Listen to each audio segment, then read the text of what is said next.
আসসালামু আলাইকুম। ওয়ালাইকুম আসসালাম রহমতুল্লাহি আবরকাতু। নমস্কার, আদাব। আমি রফিক শেখ, ওয়েস্ট বেঙ্গল, ইন্ডিয়া থেকে বলছি। সর্বপ্রথমে জানাই আমাদের সিও এস মুখারের স্যারকে অসংখ্য অসংখ্য ধন্যবাদ।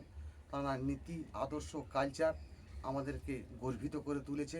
প্রত্যেকটা মানব জাতিকে আমরা এক ভাববো, তাহলে আমাদের দেশে, বিভিন্ন দেশে যুদ্ধ হবে না, মানব জাতি মারা যাবে না, এই হিংসাহিংসি না থাকে। প্রত্যেকটা ধর্মের মানুষকে আমাদের ভাবা উচিত। আমরা যেন মানব জাতি, এটা আমাদেরকে শিখিয়েছেন এস মুখার্জি স্যারকে। এই কবিতাটা অন্য ধরনের, যাদের যুদ্ধ হচ্ছে সেই যুদ্ধটাকে বন্ধ করার জন্য এস মুখার্জি স্যারের পরিকল্পনা তো আগামী দিনে এই রকম হতে পারে। আগুন দেখেছো ধেয়ে আসছে, জ্বলছে গাড়ি বাড়ি, নিজের স্বার্থের মানুষ এখন করছে মারামারি।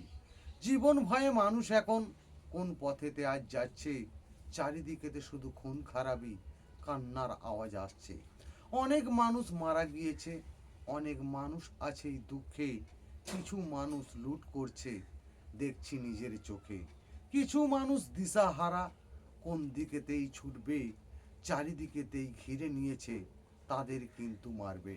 কেমন পৃথিবী কেমন সমাজ, আমরা মানব জাতি, মানুষের প্রতি মানুষের কেন হয় না সহানুভূতি। আমরা সবাই মানব জাতি, কেমন করেই বুঝবো, প্রতিটি ধর্মের মানুষ যখন নিজের মনেই করব। মানুষের প্রতি মানুষের যখন ভালোবাসা আজ থাকবে, পৃথিবীর কোনো শক্তি নেই তাদের আলাদা করবে।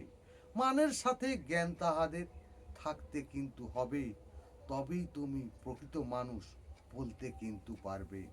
আমরা সবাই মানব জাতি, এটাই আমরা ভাববো, সবাই মিলে মিশে কিন্তু আমরা সবাই থাকবো।